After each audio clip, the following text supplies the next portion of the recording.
Hello everyone, and welcome to another edition of No Questions Left Behind.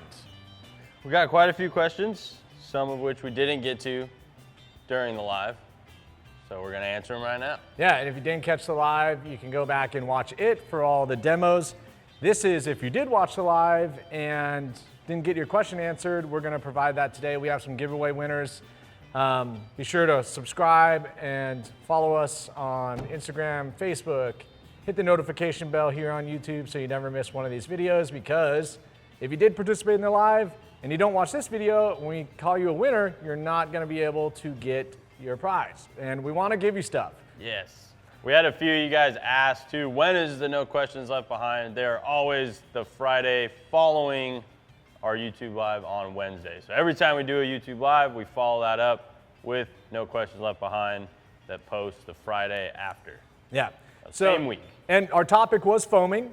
So we're hoping that this spring and summer, as the weather changes, you do not have FOMO. You can learn from everything we taught you and pair your equipment with the reasonable expectations behind the soap, equipment, and any other tools or water source you may have. Yeah, and get all those sweet benefits of the foaming products. Avoid issues with your Canon and everything else we talked about. And have fun. Yeah. Have fun and do a nice, safe washing process that will most likely have your neighbors knocking on your door. Yeah, and then just foam them and say, go home. Okay. My card next. So we're gonna start with a giveaway. Yeah. And this is a pretty specific question. So if you didn't watch the live, we're gonna jump around quite a bit. But one of the things we did feature was the 35-ounce bottle and the dual-threaded nature of our foam cannon, so that you can screw that bottle directly into the foam cannon. And with the auto metering system and the Boss foaming liquids, choosing a metering tip that will help regulate the foam draw based upon the PSI output of your pressure washer and how much foam you want to consume. We had one person ask, how much foam is consumed, or how much product is consumed when a metering tip is used. And with the Boss liquids and the Boss cannon, depending on if you're using the aqua foam, which is minimal regulation, you're going to use more.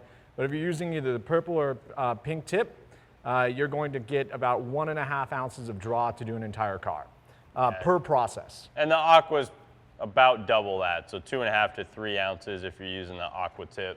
And that's really, for a big vehicle, we've drawn those averages from kind of the high end of being a little more liberal with foam on a smaller car, or going around, an SUV or a truck. Yeah. So it's a pretty realistic representation. It's pretty efficient use of product. When you talk about what you're paying for with those products on a cost per wash basis, it's quite competitive. Yep. All right, so being that we just mentioned the ability to screw that 35-ounce into the cannons, Sergio Hurtado, who is actually our first giveaway winner. So Sergio, thank you for posting a question on the comments that followed the live video being posted on YouTube. And you're gonna win our first giveaway, which is the Boss Foaming Complete System, which is everything you see on Sam's cart, plus XL PFM Edgeless Drying Towel. Yeah, our best drying towel and our best foaming setup. So you're gonna be geared up for spring, summer to keep all your cars nice and clean. Yeah, and you're gonna have the 35-ounce bottles, which was the nature of your question. So Sergio asks, with the metering tip system, which again is developed specifically for those Boss foaming concentrates and different PSI levels of pressure washers. Yes, would it be possible to use a spare 35-ounce bottle and fill it with any Griot's soap concentrate and simply hook it up, and that way you never have to dilute it? It is technically possible. However, I think when we're talking about concentrates, we talked about viscosity, in particular concentrates like Brilliant Finish Car Wash that are more viscous so as to create more lubricity in a traditional hose and bucket method. If you were to just pour this in a 35-ounce bottle and hook it up to the pressure washer, you would not have that good of a time. Yeah, it might not even extract much soap depending on what, if you're using a tip or not, things like that. So primarily due to viscosity, right? Yep. It's a thicker gel. However, we did talk about Brilliant Finish Snow Foam. And even though there's not a specific consumption rate that those purple or pink could provide versus the testing and knowledge we have on the Boss liquids, This with an aqua tip, yes, you could just fill up a 35-ounce bottle and draw straight from it. You're definitely going to consume more foam than we suggested with those Boss liquids, but you're going to have a good time. As it relates to any other product that might be ready to use that you're pouring in, can't speak to that. I'm sure you could create some foam. But if they have dilution ratios that are suggested and you pour that diluted product into a 35-ounce tip or a 35-ounce bottle and hooked it up to the pressure washer, we would actually recommend not having a metering tip in. Yeah. Yeah, you want to consider that, all of our spray products like our wheel cleaners, rubber cleaner, engine cleaner, like Nick said, you can thread those on and you will get foam, but those products are ready to use directly out of your spray bottle. With a foam cannon, you're adding water to whatever solution is in your bottle before it comes out and hits your vehicle. So that's why the Boss foaming system is so concentrated with that efficient use. You want a good dilution hitting the vehicle it's coming out. So those products that are already ready to use, those are essentially not concentrates. So you're going to get an even more diluted solution out onto the vehicle that might reduce the effectiveness of the product that you have connected to the cannon.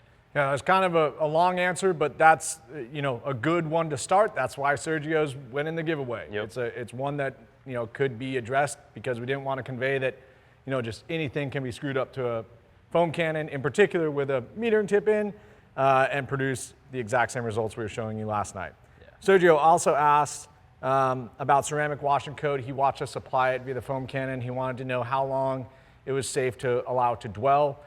If you're just going to foam it on and rinse it off, probably about 1 minute. Yeah, that's really all you need. Yeah, you'll see it react very quickly. Like we were talking about the jellyfish with polygloss that start to form around 1 to 2 minutes. Mm-hmm. With wash and coat, as soon as you apply it, you're probably seeing it react in 30 seconds.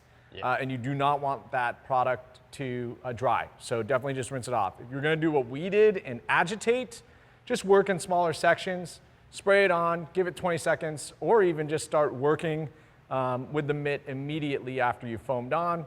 That agitation is going to help that ceramic wash and coat react with the paint surface and get you the desired result. Yeah, really the key is just don't let it dry. It's not necessarily going to hurt anything if you leave it on there for more than a minute, as long as you don't let it dry. That's when you'll get residue. And don't over-concentrate. Follow the specific directions as it relates to the amount you use per reservoir fill. That goes for any of the other applications too. Very important with wash and coat. Don't just glug it into your foam cannon and hope for the best, because you will probably run into some spots. Yeah, it won't be a good time. All right.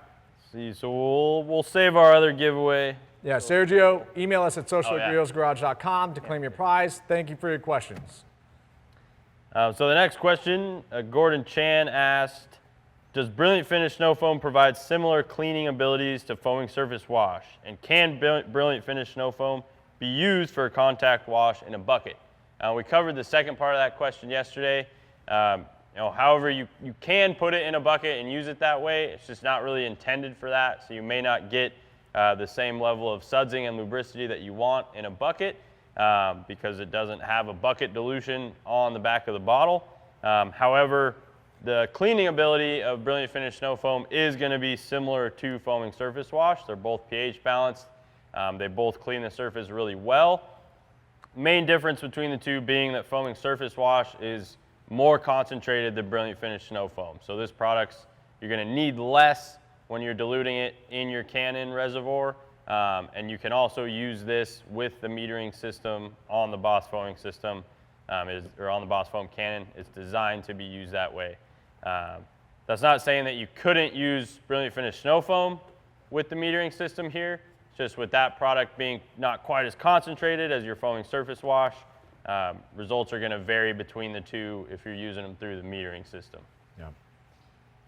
All right, and Ross Turner has a question that kind of follows up on Sergio's, but it's more specific. He said, what metering tip would you use if you wanted to use snow foam in the Boss foam cannon without diluting?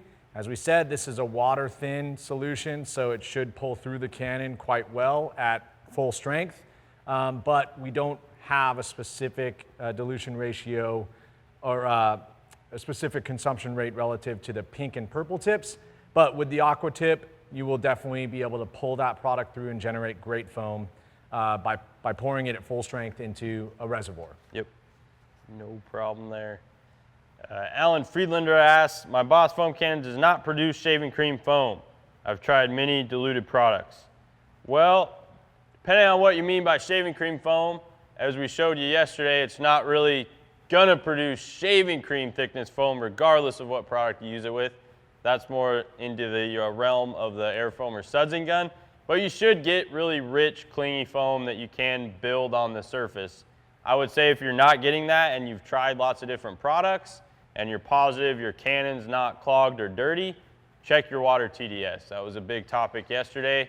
That will kill foam regardless of what concentrate or soap you're using and regardless of your cannon being brand new or completely clean. Normally if you have anywhere above like 100 parts per million TDS in your water, it's gonna start to kill your foam and make it pretty watery. Yeah, and the other thing I would say, we talked through this, is pairing the right jet or orifice to your pressure washer's PSI. So if you're not using one of our cannons, there may still be options for a lot of the highly respected brands out there to swap in a different orifice size. Sam showed you what it looks like. It looks like a little bullet with a very small hole in it. And if you're using too big of an orifice with a low PSI pressure washer, that may also be impacting your foam output. So might recommend trying to swap to a smaller orifice. If you've got a really cheap pressure washer that you bought off of Amazon or something like that, they may not offer orifice support, and you just maybe want to invest in a different cannon that is known to have a smaller orifice. I might recommend our cannons. They are very high quality and come with both a 1.25 jet orifice and a 1.1 jet orifice, so you can swap them to mate to your pressure washer's PSI output. Yep. Customize your setup. All right, I guess it's my turn, but I jumped in on the back of that, huh? Oh, no, you're fine. So we had two questions from Rob Hood and Ryan Douglas. Same thing, essentially. What foam would you use on your undercarriage or wheel wells? I think we kind of addressed the fact that foaming surface prep is great for those areas. Its alkalinity and like tough cleaning power will respond well with the plastics in the wheel wells. Will also do really well on tires if you wanted to skip that step or not apply a separate tire cleaning product. And then the same goes for undercarriage. That would be, if you're doing frame rails or if you are under a car like I was with my Jeep Grand Wagoneer. Yeah. I started with foaming surface prep. I couldn't agitate everything, but it clinged on enough that when I did hit it with a high pressure rinse, it cleaned up pretty nice. So for both of you, that's probably the foaming product. Now you could also use engine cleaner. That would do very well in those places where you're dealing with a lot of grease. And you could experiment with some mixes in a foam cannon or put that in an air foam or sudsing gun. That'd be another good product that isn't specifically designed for foaming, but if you wanted to throw it in a cannon and mix with water mixes to see if it gave you some clinging foam, it'll definitely do a good job cleaning. Absolutely. Dave Ritchie asked, I've been struggling getting good foam with the ceramic car wash. I'm using the Boss foam cannon. Any advice? So as we talked about yesterday, we've been pretty transparent about the fact that our ceramic wash and coat is not going to be a high foaming product, really, regardless of how you use it. No matter what cannon you're putting it through, no matter, even if you're over concentrating it and using too much, which like Nick said, you don't want to do because you'll run into spots. It's not going to give you the same foam that you would see from surface prep, surface wash, or even quite as high a foam as polygloss. Because of those ceramic additives in there, those additives kill foam production.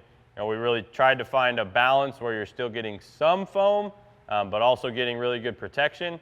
And our focus was definitely on the protection side. So if you're not getting thick foam from that, that's totally normal. And as we showed you yesterday, you can always do a pre-wash step with a heavier foaming product like foaming surface wash or Brilliant Finish snow foam, and then follow up with your ceramic wash and coat or polygloss as a quick way to add protection. Whether you need to mitt or not, you can mitt over that or just spray it on and rinse it off. Yeah, I'd say check out the back end of that YouTube live where we showed you the different foam outputs of all those kind of protective soaps, which we have to a polygloss and ceramic wash and coat. Yep. And again, on the flip side, we've kind of qualified this many times, but be sure that if you're buying a ceramic soap, that it doesn't advertise high foaming, because if it does, it most likely lacks a protective element just based upon the chemistry that we grew to understand very well in developing this product. And most of those ceramic soaps are simply deemed ceramic safe, and ultimately they're pH neutral foaming soaps that won't diminish your ceramic, but also will not add or boost any protection, unlike ceramic wash and coat, which you would see substantial protection on a car that had none after using it. Yeah, you gotta be careful with how carefully you read the marketing copy on some of those products. There's some manufacturers that are very tricky about the way they write that to make it sound like it might have protection when it's really just a product that's safe for ceramic, like Nick said. And again, if it's a product that advertises protection and doesn't advertise foam, you're probably gonna get a low foaming, good protection product. Yep. So it's just a matter of that is the trade-off of the chemistry that you're dealing with when you're trying to get a combination product. Yeah, and I think we have a video on our YouTube channel of Nick washing, or I forget which one of us. One of us is washing your 200 series Land Cruiser, and we use wash and coat through the foam cannon, so you can kind of see the baseline of what that's expected to look like, or refer back to the live from the other night. We sprayed it on the front fender through a foam cannon as well. So yeah. So Ron Felice asks, do you believe using the foam cannon is safer on a dusty car than using speed shine with a microfiber towel? The answer is yes. Anytime you're kind of trading down the amount of water you use, you're decreasing safety. I should say on the flip side, the more water that you're using, it's going to be a safer process. Now, a lightly dusted car, could you absolutely clean that with speed shine if it were just overnight pollen? And yes, 100%. But if you're asking me objectively, would it be safer to apply foam and do a high pressure rinse? That's definitely safer. Yes. Yes. You might not even have to touch the car with a towel or a mitt.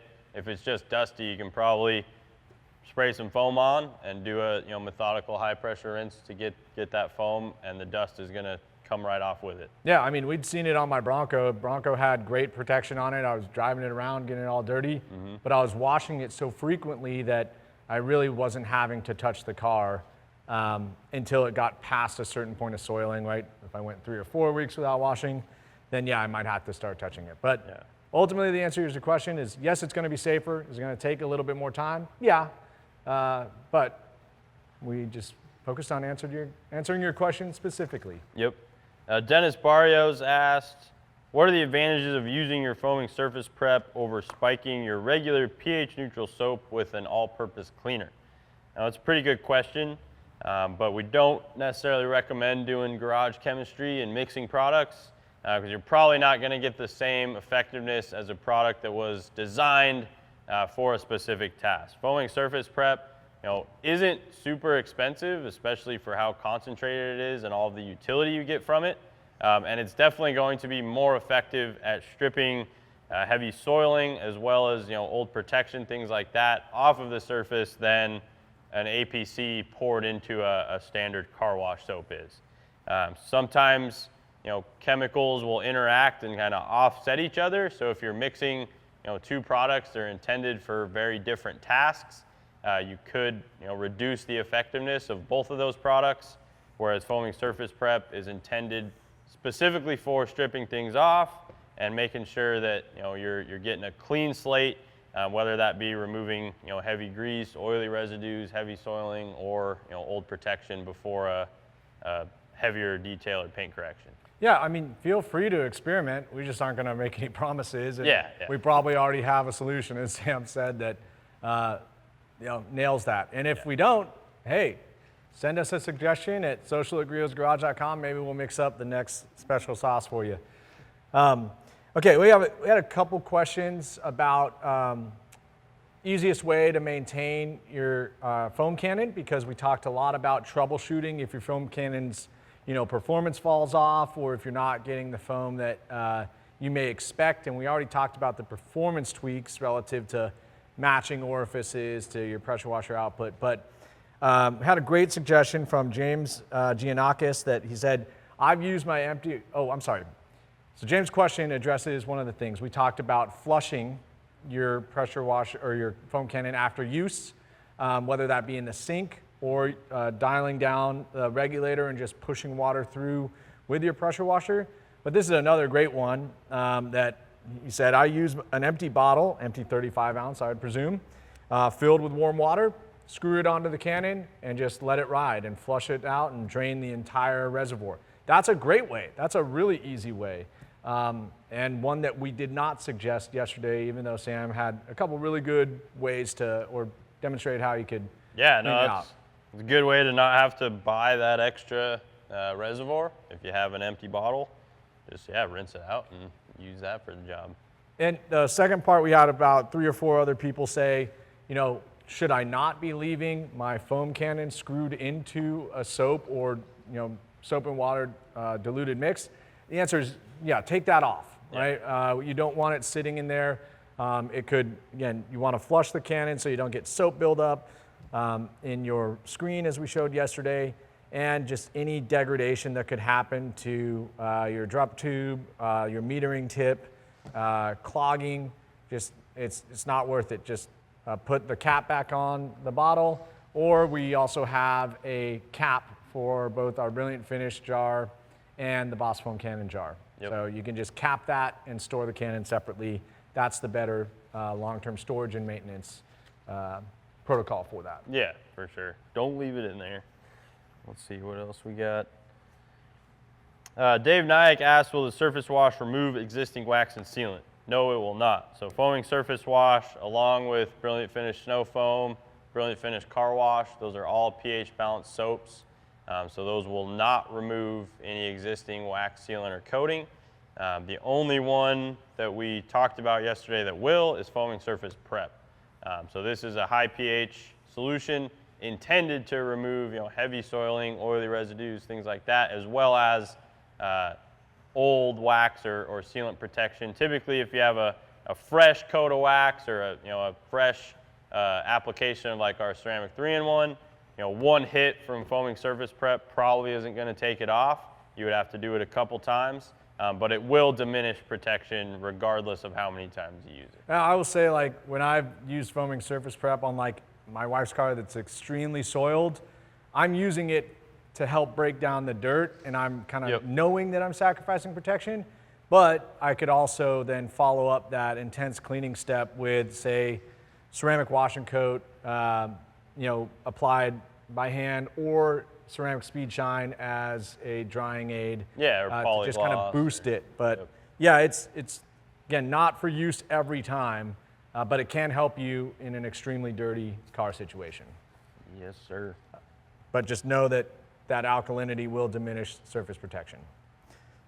Okay, so Tom Lingdell asks, I'm still trying to decide between the compressed air, the Boss Air Foamer sudsing gun, and versus the pressure washer method. He has an AR Blue Clean, AR or 630. 630, yeah, which we have a really nice pressure washer. So I would say that unless you already have compressed air, you suggest that you're just a cannon away from having a foaming setup. So yeah, you are just a cannon away. Yeah, you can hook a cannon right up to your AR630. All you're going to need is these 2 adapters from us. So we have a threaded adapter that attaches to the coupler, the female coupler, and then you can hook your cannon directly up to that. I don't know where I'm at here. So yeah, this is our threaded adapter and then the coupler that attaches to it. So this gun is very similar to the one that's included with your 630. This is the gun for our 613 that we'll be selling, but very similar setup to the 630. That's all you need to connect your cannon. Okay, so take it back. You need those couplers and then, yes, a cannon. And I would suggest that the Air Foamer sudsing gun is an awesome tool. Its capability is probably more limited than a foam cannon if your intention is solely to, introduce safety to your washing process.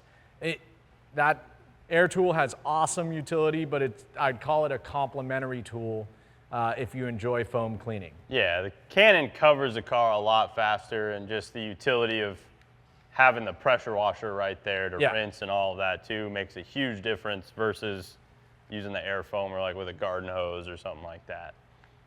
And if you already have the pressure washer out to use it with the air foamer, you might as well just hook your Canon up. But look, if you've got air, there's nothing better than air tools. So yeah, and then you can use that thing. But if it's one or the other, I'd say start with the pressure washer and then complement your pressure washer setup with the air tools. See, this is a good question that we didn't address at all yesterday. Alan Friedlander asked, what's the orifice size in the 40-degree tip? So that's a question that's going to be a different answer for every single pressure washer out there pretty much, based on the PSI and the GPM of that given pressure washer.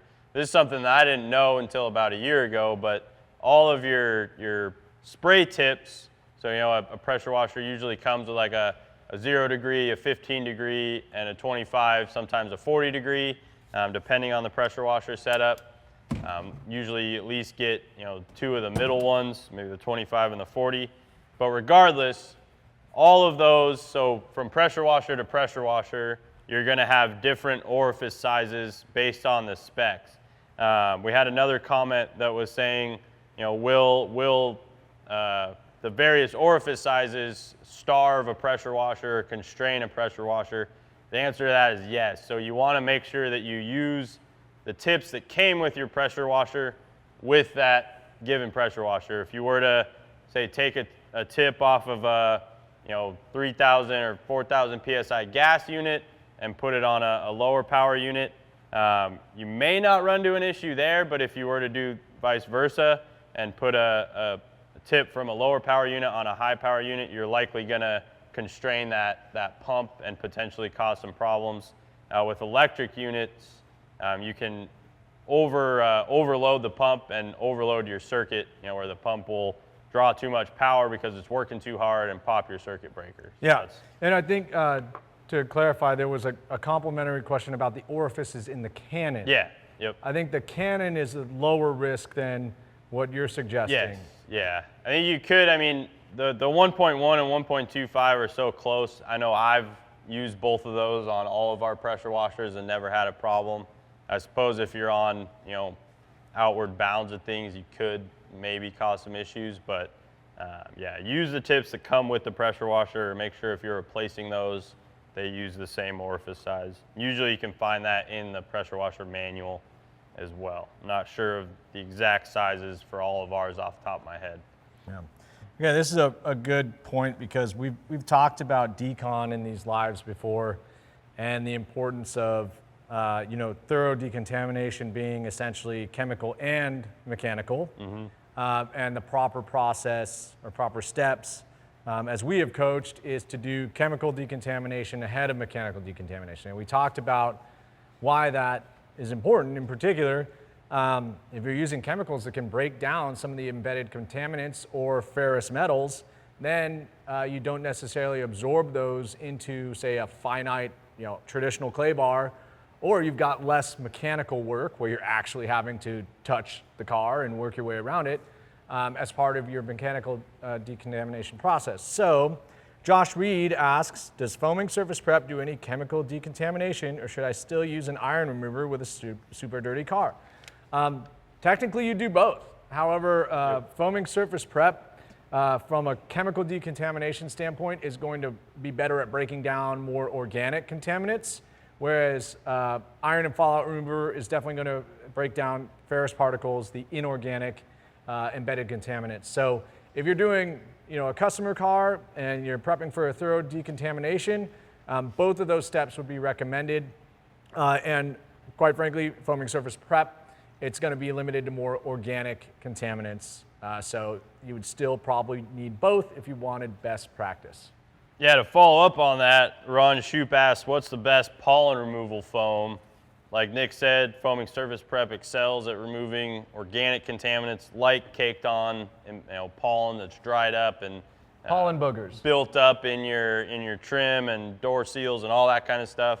So foaming surface prep is the answer for really any organic contaminant like pollen, bug guts, mildew, all sorts of stuff. Here in the Northwest, when a car sits outside for a prolonged period of time and gets repeated bouts of moisture, rain, and pollen, you start to see like almost a moss forming, right? Yeah. It's like very low level, but if you chase that with a Q-tip or a swab, you'd have a very bad time versus foaming surface prep with a good dwell, and you're gonna blast that right off. Soften it up, with your high pressure rinse. Easiest way to go. Great way to clean cars that have been sitting outside for a long period of time, whether it be an RV, a trailer, a car. Can't believe you didn't even giggle at pollen boogers, man. You kept a straight face. That one was a hit last week because they were talking to guys from the Southeast and they get gnarly pollen, so they know exactly what you're talking about. Yep. It's just this like caked up, and then it gets so caked up it like cracks and looks like this, an additional trim piece. Yeah, I mean literally like a monster sneezed on your car and it dried. Yeah.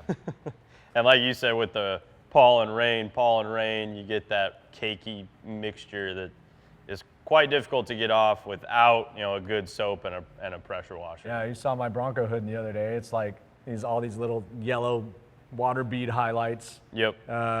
Because it rained overnight, pollen got washed in as the sun came up, and just luckily very minor, but I got little pollen spots all over. It's also a really good way to remove that same kind of buildup in like trunk jams or jams of your rear hatch if you have a van, a SUV, or a hatchback, as well as those areas that get built up in door jams and under the hood. I like doing the 10-to-1 in the spray bottle. You can have a little more control than spraying the foam cannon in there. That's a great way to break that stuff down and safely clean it out without using a brush and scratching things up. So Dave Ritchie asks, can you use ceramic wash and coat over polygloss? Of course you can. The question becomes, why would you want to use both? And I think you're introducing two very similar things. If you want more substantial foam, and we demonstrated the process last night, right, where you've got a pH neutral, introductory high foaming step, and then your high pressure rinse, apply foaming polygloss or ceramic wash and coat, and agitate as a way to increase the bond of those polymers, or in ceramic wash and coat, the silane polymers in SiO2. So I would say that putting ceramic wash and coat on top of polygloss, you are going to see the ceramic water behavior over polygloss. I would just simply ask, if you're going to use both, you're introducing two products that essentially do the same thing, but with very different water behaviors. So I'd stick to one of those and just use the process we showed you last night as a great way to boost protection every time you wash. Yep. One of my favorite handles, Bunny Fart Loads. This isn't really a question, but it's a good comment. He says, I use ceramic wash for my boat. It works so well. It makes the job so much quicker. Great product, great process solution for boats, RVs, big vehicles that you need to get protection applied to a large surface area in a hurry. That's a great way to do it. So just make sure you, like we keep saying, don't get ahead of yourself and foam the whole thing, especially if it's warm outside. Do sections, prevent any spots. Yeah, Kev H is, the exact same question. I think we did address it, but it's probably important to address just in case we're getting some new viewers here that didn't watch the live the other night. It's great we have a large garage space. Yeah, we love it. It's climate controlled, very wash friendly. And for us, we don't want to be washing when it's raining sideways in 32-degree weather. Yeah, hard to test. We have products to develop. Not only does that, is it miserable, but it can affect the performance of the products. We're trying to iterate and get better. But what are the recommendations if I don't have a garage space, if I have to do these processes outside? Because one of the benefits of a climate-controlled space is we are able to allow the foam to do as much work as possible, right? 5 to 10 minute dwell time. That's really the chemical getting about as much potential breakdown and softening as possible. Yeah. The biggest key is, try to avoid peak sunlight hours. So pick your mornings and evenings, and ideally, if you can find some shade, that's awesome because you won't be foaming onto an already hot car surface, which will, accelerate the potential for that foam to dry, which isn't, the end of the world. It's just, you're gonna have to probably work faster. But. Yeah. So making sure your car's cool to the touch, picking those times right, and then ultimately, if you have no choice, you just are gonna have to work faster and do smaller sections of the car. Yeah, and buy a deionizer. That's, if you're a mobile detailer or professional and you've got a schedule to keep, I'd say that's probably a good deionizer is probably the easiest way to save yourself trouble. You're still gonna have to work quick to prevent soaps from drying on, but if you have a good deionizer, that's gonna help you from having to worry about water spots and give you a little more leeway when you're out there in direct sun. Yeah, I mean, both of us wash our cars outside when we're home. Yeah. So it's not impossible to do. I pretty much primarily foam the car unless it's miserable out, in which case I'll go in the garage and try and work a rinseless process. Yeah. But yeah, I mean, for me, the thing I combat is wind.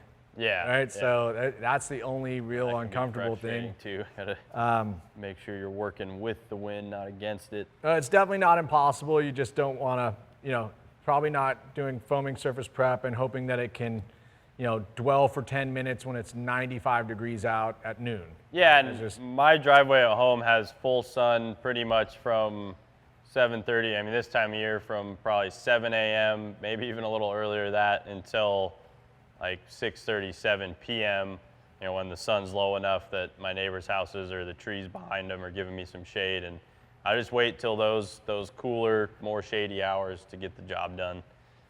Get your other chores done while the sun is out, and then do the car when it's a little lower. Hey, we got a couple really good questions left. I think I've got one that I want you to answer, and then we'll go to our next giveaway question, and then one that we should end on. All right, so Corey G asks, is foaming surface prep safe on PPF? That's a great one. I meant to get to that one yesterday. Okay. Yes, absolutely. You want to be a little more cautious on PPF, especially if it's aged PPF, because if it's starting to yellow or oxidize already, stronger chemicals like foaming surface prep can sometimes leave spots or enhance that aging process. But as long as the PPF's in good shape and you're not letting that product dry on there just like you wouldn't want to let it dry on paint, you're going to be in fine shape. So it's a great way to strip protection off of PPF to reapply, or sometimes if your PPF isn't protected, it can have that grabbier nature to it where it's going to hold on to pollen and stuff like that more. And a product like foaming surface prep can prevent you from having to agitate it and potentially scratch it or mar it as much as you would, by leaving all that on and just using a standard soap. Yeah, I mean, again, we were talking about the buildup of those cars. If you've got PPF edges, that's a natural place where that stuff collects too. Yeah. So great point. Yeah, I think the only thing I've ever seen foaming surface prep not work that well on, I had rattle canned a front grille on a vehicle, and obviously if you're spray painting something, you can't be too upset if if you use a strong product on it and it spots. But I left foaming surface prep on a little bit too long. I'm pretty sure I was also using it in the 10:1 ratio, and it left some spots in that spray painted finish. Yeah, so, the spray painted finish. Yeah, being exactly. Yeah. I'm also not a professional painter by any means. I didn't put a clear coat over it or anything like that. I've seen your still lifes. Nicknamed Dali over here. Picasso Sam. All right. I think this is a good one, and then I'll let you ask the second giveaway. All right. Yeah. So, not hogging it, I swear. I just think these are some of that. We've covered a lot, and quite frankly, we got to a lot of the questions that were left over. Yeah. Even some of the ones that came in after hours on the YouTube video. So hopefully you watched the live, or if you have not yet done it, please go back and take a look. We covered a lot of ground, but this is one that I think is particularly a huge benefit of the foaming system, and that is RV cleaning. Yep. So Ravel Ulmer asks, talk a little bit more about treating a large RV. Now, we did talk about that at the end of the live yesterday, but look, I mean, the coverage that you can achieve with a foam cannon is ideal for a 20-foot long, 8 to 10-foot tall surface. It's the only way. I mean, it's one of the best ways to do it, for sure. And we brought out an accessory yesterday. Yeah, the wash mop stick kit is definitely a must-have for big vehicles like that. That, if you were following our process from yesterday, we'd suggest foaming the RV with a pH neutral foaming surface wash or brilliant finish snow foam, high pressure rinse, and you could use foaming polygloss, which I think is probably one of the RV guys' favorites. Yeah, definitely. It gives you a little bit more working time than ceramic wash and coat is really the main benefit for or difference. Huge surface. Yeah, for something that big. And then after you've applied foaming polygloss, you would have a clean bucket of water, dump this tool to get it wet, and simply wash the sides of the RV, returning back to that clean bucket of water to clean your wash tool, as you work your way down that massive surface. Yep. In no way would I ever recommend not rinsing your wash tool on something so large. Yeah, you definitely want to rinse that guy out. And then I think that's really it. You're going to have a lot less water on the side to dry, which drying will be a chore. A foam cannon can't help you with that. Yeah. But that's a great process that one of our general contractor friends who is now retired spends his time on the road. He's got a pressure washer, and our foam cannon setup. That's all he does. Yeah, and he's got a lot of time on his hands, so I think he's washing his RV like weekly. Yeah, and a lot of RVs, you have a good size like utility compartment, usually somewhere on the side or the rear. You could wall mount one of the pressure washers in there, so you just got to pull that out, plug it in, even when you're out on the road, staying at a RV park or whatever. Of course, make sure that they'll let you wash it there. You might get some of your RV friends coming over and asking you to do theirs. But the only other 2 tips that I have for RVs, no pun intended, use a 15-degree tip for your rinsing, because you'll get a little more distance out of the water to effectively rinse off the top areas without having to climb up on a ladder. And then when you're using your cannon, whether you're using the Boss cannon or the Brilliant Finish, you can open this up by adjusting that nozzle, so you're getting a nice stream for, again, getting a more distance out of your foam to get those top surfaces a little bit easier, especially if it's windy out and you're trying to get it way up there. Excellent tip. I mean, that's something you can do on the fly. Yeah. And in fact, sometimes when we're washing our big rigs, Yep. You get to the front of the car and you want to put foam all the way over the roof. Yep. You simply twist the nozzle to adjust the spray pattern and get a long stream that drops foam right onto the roof without having to climb up and use an accessory for that. Good way to avoid getting a face full of foam when it's windy out too, which you know all about doing it in your driveway. Yeah. And so again, all the other products that we sell are excellent for RVs as well. A lot of them, interior cleaner, interior detail, you can bring into the RV. Obviously our tire dressings translate pretty well. If you've got really nice Alcoas on your big, motorhome, ceramic metal polish, glass sealant, bug barricade on the front. You can put a nice layer of ceramic protection down after a thorough cleaning and make your subsequent cleaning that much easier. So the RV is a space that we have a planned collateral session where we're going to be detailing a pretty nice RV and showing a lot of these tips in video form. Yeah, you invest a lot of money in an RV, so it's pretty paramount to keep it taken care of. So the last couple questions we're going to note, and our final giveaway is for Andrew M. So Andrew, reach out to us at social@griosgarage.com, and we'll hook you up with the Ultimate Boss Foaming System Kit.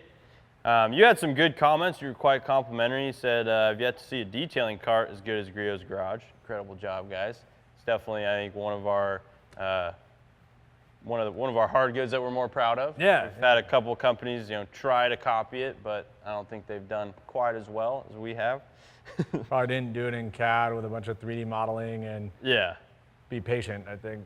they look like rush jobs. Yeah. Or yeah. fast follows, whatever. Easily. And you also use ceramic speed shine as a drying aid. That's one of I know both of our favorite processes. Great way to add value at the end of the wash, really quick and easy to do. And then the question that won you the giveaway was, how long does it usually take to develop a ceramic product or any foam product? So I can definitely speak to that a lot because I was very involved in the development of the Boss foaming system, as well as Jeff Brown and the rest of our team here, and ceramic wash and coat, which was probably it's a close race between ceramic wash and coat, ceramic all-in-one on which one was the harder one to develop. But both of those were painful. yeah. I know we were upwards of 100 formula iterations with ceramic wash and coat, and probably very closely behind that with ceramic all-in-one. Yeah. And both of those, products, to test them, it takes a lot of prep and setup on the front end and the back end, because to test a ceramic protection product, you have to make sure the surface is completely bare prior to testing it. And then if you're using the same vehicle to test it again, you have to strip it all back off and do it all over again. So it's a very time-consuming. Plus cure times too. Yeah, so plus cure times. You can't just turn around and test it right away. Yep. For durability. Yeah, you gotta leave a whole day in between, ideally. So definitely stretches those turnaround times, and yeah, both those products we had orders that we were nip and tuck to actually get it. Trying to get them done. Produced. So we tight deadlines. And and the foaming products, the tough thing, especially if it's a cannon-based foaming product that you're designing specifically for foam cannons, like the Boss foaming system. The tricky thing with these was all the dilution math, specifically with the metering tips. I spent a lot of hours out with a big 50-gallon garbage can on top of a shipping scale, weighing the amount of solution coming out of the cannon to get through a full reservoir, and then comparing that ratio with the weight of the reservoir to get the different ratios of soap solution that are hitting the car, because you want to make those equal when you're using the metering tip as they are if you're diluting the product in a reservoir, if you don't have a cannon like the Boss foam cannon. And there's all kinds of variables, GPM of the pressure washer and all sorts of other stuff. So that took a lot of time with the Boss foaming system. There was a ton of math involved in making sure that the dilution ratios of what was hitting the vehicle were equal, whether you're using it through a metering tip or pre-diluting it in your reservoir, making sure that you're getting the same results there based on the different solutions that you're using, and then trying to get these as concentrated and as efficient as possible while still maintaining a cost that you guys will spend your hard-earned money on to actually buy it.